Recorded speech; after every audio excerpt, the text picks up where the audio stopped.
گالی دیتے ہو تو حقیقت میں اللہ کو گالی دی جاتی ہے۔ بظاہر ہمارے ہاں یہ روٹین کا مسئلہ ہے، بظاہر ہمارے ہاں یہ جملے بڑے خفیف ہیں،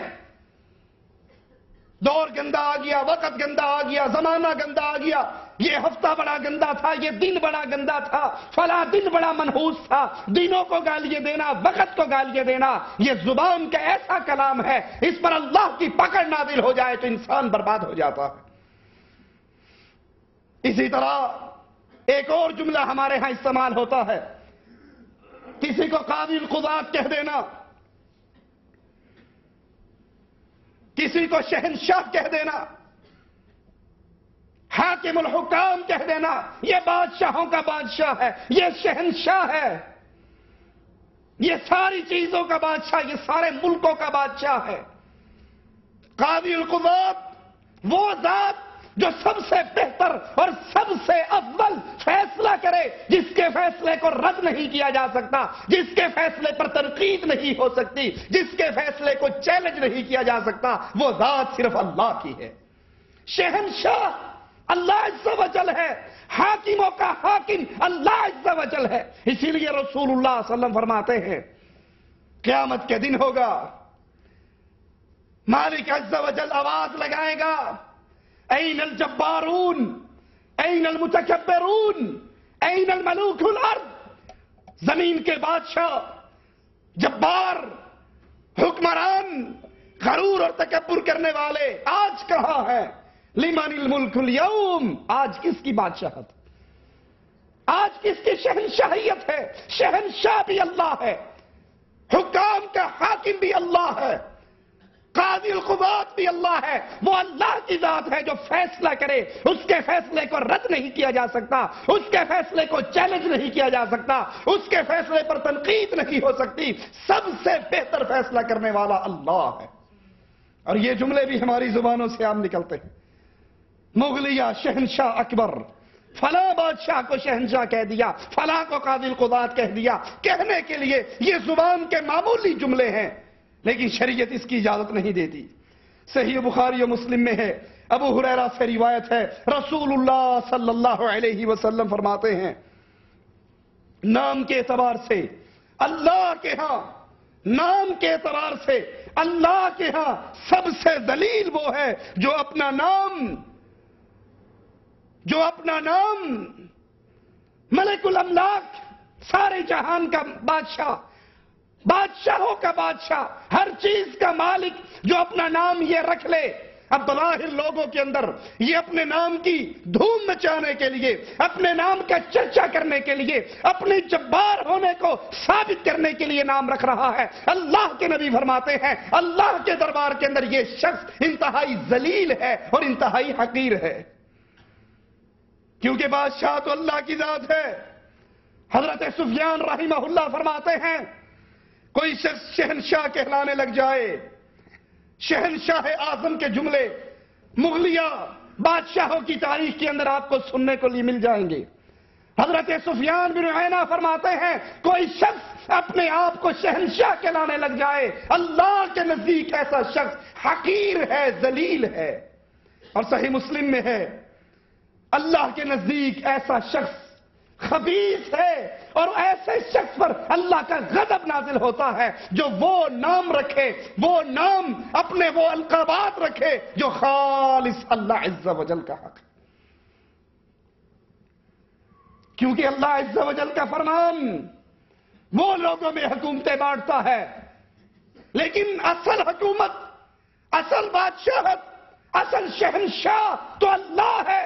باقی پوری کائنات کے بارے میں اللہ کا ایک ہی فرمان ہے، انتم فقراء الی اللہ، تمہارے پاس دنیا کا جتنا مرضی مال ہو، دنیا کی جتنی مرضی آسائشیں ہو، حقیقت کے اندر تم اللہ کے فقیر ہو، اللہ کے منگتے ہو، اللہ کے سوالی ہو، جو کچھ تمہارے پاس ہے یہ اللہ کا دیا ہوا ہے۔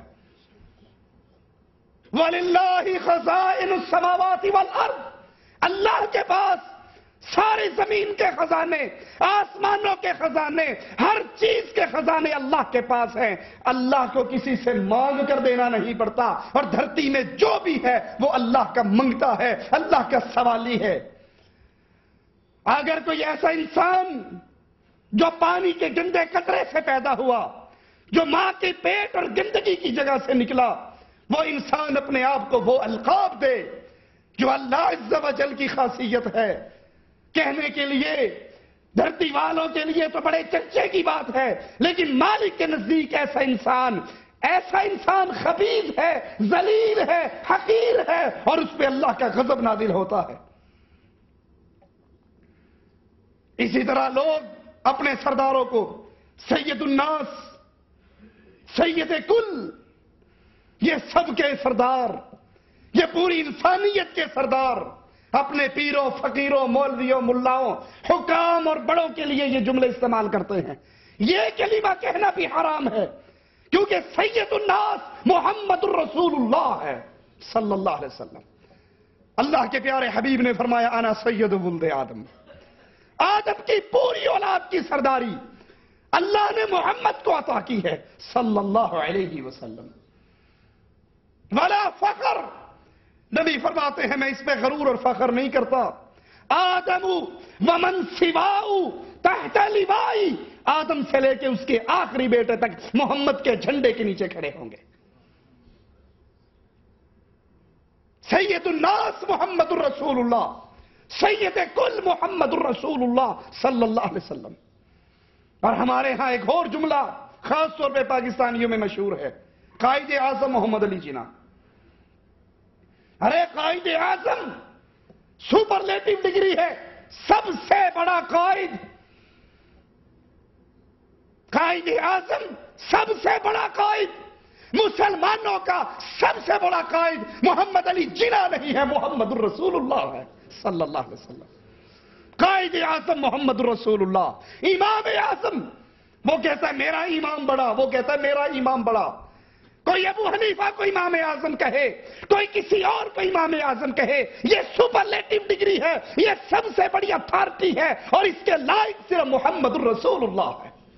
باقی سب چھوٹے، باقی سب امتی، باقی سب پیچھے چلنے والے، امام اعظم محمد الرسول اللہ، قائد اعظم محمد الرسول اللہ، سید الناس محمد الرسول اللہ صلی اللہ علیہ وسلم، جو اپنے لیڈروں کو، اپنے مولویوں کو، اپنے چودھریوں کو، اپنے وڈیروں کو وہ مقام دے جو مقام محمد علیہ السلام کا ہے، وہ اپنی زبان کے جملوں پر اللہ کے عذاب کی امید رکھے، وگرنہ توبہ کر کے یہ مقام محمد الرسول اللہ کو دے۔ کوئی امام ہو سکتا ہے، کوئی قائد ہو سکتا ہے، کوئی رہبر ہو سکتا ہے، کوئی رہنما ہو سکتا ہے، لیکن رہبروں کے رہبر، امام اعظم، قائد اعظم، امام الانبیاء صرف محمد الرسول اللہ صلی اللہ علیہ وسلم۔ اپنی زبان سے نکلے ہوئے جملوں پہ غور کیجئے، کہیں ہم کسی کو وہ مقام تو عطا نہیں کر رہے، کسی کے لیے وہ کلمات تو ادا نہیں کر رہے، کسی کو وہ اتھارٹی ہم نہیں دے رہے کہ جناب یہ قاضی القضات ہے، جو یہ فیصلہ کر دے وہ ہمارے لیے آخری فیصلہ ہے، اس کو چیلنج نہیں کیا جا سکتا، یہ سپریم پاور ہے، یہ سپریم کورٹ ہے، اس عدالت کے کسی فیصلے کو چیلنج نہیں کیا جا سکتا۔ ایسی ذات صرف اللہ کی ذات ہے، اور اللہ کے حکم سے پھر محمد الرسول اللہ کی ذات ہے۔ کسی مومن، کسی مومنہ کے لیے جائز نہیں، اذا قضى اللہ ورسولہ، جب اللہ فیصلہ کر دے، اس کا رسول فیصلہ کر دے، پھر اس میں اپنی مرضی، اپنا اختیار، اپنی بات کہے۔ سپریم پاور اللہ کی ہے۔ آپ نے اکثر یہ جملے سنے ہوں گے، عوام طاقت کا سرچشمہ ہے۔ کئی سیاسی پارٹیاں، سیاسی تنظیمیں اپنی زبان سے یہ کلمات ادا کرتی ہیں، عوام طاقت کا سرچشمہ ہے، یہ طاقت کا منبع ہے، ساری طاقت عوام کے پاس ہے، عوام جس کو چاہے اوپر لائے، جس کو چاہے نیچے گرائے۔ یہ جملے غلط ہیں، طاقت کا سرچشمہ اللہ ہے، سپر پاور اللہ کی ہے، سب سے بڑی طاقت اللہ کی ہے، سب سے بڑا فیصلہ اللہ کا ہے۔ اپنی زبان سے نکلنے والے جملوں پہ غور کیجئے، کہیں یہ جملے شرک کی وادی میں تو نہیں گرا رہے، کفر کی وادی میں تو نہیں لے جا رہے، ان جملوں سے محمد کریم کی توہین تو نہیں ہو رہی۔ کیونکہ اللہ کے نام وہ پیارے نام ہیں، وہ پیارے اسماء ہیں جن کا احترام کرنا ہر اہل ایمان پر واجب ہے۔ اور اس کے احترام کی ایک صورت یہ بھی ہے کہ جو نام خاص اللہ کے لیے ہے، جو خاص اللہ کا خاصہ ہے، وہ کسی اور کو نہ دیا جائے، وہ کسی اور کے لیے اختیار نہ کیا جائے۔ اور اگر کوئی غلطی سے کسی اور کے لیے استعمال کر لے، اسے علم نہ ہو، علم ہوتے ہی وہ توبہ طائب ہو، اللہ کے دربار میں اپنے گناہوں کی معافی مانگے۔ ابو شریح فرماتے ہیں، ابو داؤد کے اندر یہ روایت ہے کہ میری قوم مجھے ابو الحکم کے نام سے پکارا کرتی تھی۔ ایک مرتبہ ہم رسول اللہ صلی اللہ علیہ وسلم کی مجلس میں تشریف لائے، اللہ کے نبی صلی اللہ علیہ وسلم نے مجھے بلایا اور کہا حکم تو اللہ کی ذات ہے، حکم اللہ عز و جل کی ذات ہے، اسی کو فیصلہ کرنے کا اختیار ہے، تو نے اپنی یہ کنیت کیوں رکھی، تو نے اپنا یہ نام کیوں رکھا؟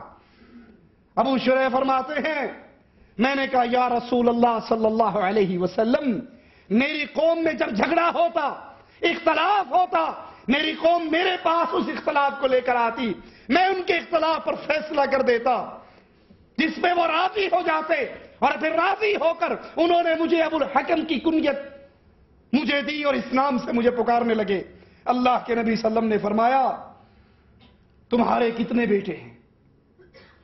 ابو شریح فرماتے ہیں میں نے کہا میرے 3 بیٹے ہیں، شریح، مسلم، عبداللہ۔ اللہ کے نبی صلی اللہ علیہ وسلم نے پوچھا ان میں بڑا کون ہے؟ میں نے فرمایا شریح ہے۔ تو اللہ کے نبی صلی اللہ علیہ وسلم نے فرمایا آج سے تمہاری کنیت ابو شریح۔ وہ نام جو خاص اللہ کے لیے ہو، یا جس نام سے اللہ کی صفت کا مطلب اور معنی نکلتا ہو، وہ نام غیر اللہ کو نہیں دیا جا سکتا۔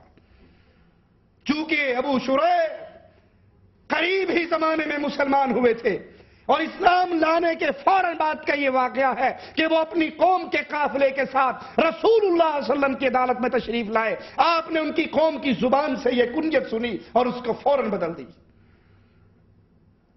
امام بغوی رحمہ اللہ فرماتے ہیں کہ حکم کا معنی یہ ہے وہ حاکم جس کا فیصلہ حتمی ہو، وہ حاکم جس کے فیصلے کا انکار نہ ہو سکے، وہ حاکم جس کے فیصلے پر تنقید نہ کی جا سکے۔ اور یہ منصب صرف ایک اللہ عز و جل کا ہے۔ مالک عز و جل بیان فرماتا ہے ان الحکم الا للہ، حکم، فیصلہ، آرڈر صرف ایک اللہ کا ہے۔ اس حدیث کو سامنے رکھیے، اور اللہ کے صفاتی نام ہماری انڈیا پاکستان کی گلیوں میں کس طرح مردوں کو دیے جاتے ہیں ان کو بھی سامنے رکھیے، اور محمد کریم کی اس حدیث کو سامنے رکھ کے ٹکرائیے۔ کیا اللہ عز و جل وہاب نہیں ہے؟ وہاب کا معنی عطا کرنے والا۔ وہاب کو اردو میں کیا کہیں گے ہم؟ داتا، دینے والا۔ پوری کائنات منگتی ہے اور دینے والا کون ہے؟ پوری کائنات سوالی ہے، ان کے سوالوں کو پورا کرنے والا کون ہے؟ پوری کائنات کی جھولیاں خالی ہے، ان خالی جھولیوں کو بھرنے والا کون ہے؟ ساری کائنات محتاج ہے، ان کو غنی کرنے والا کون ہے؟ ساری کائنات مشکل میں ڈوبی ہوئی ہے، ان کا مشکل کشا کون ہے؟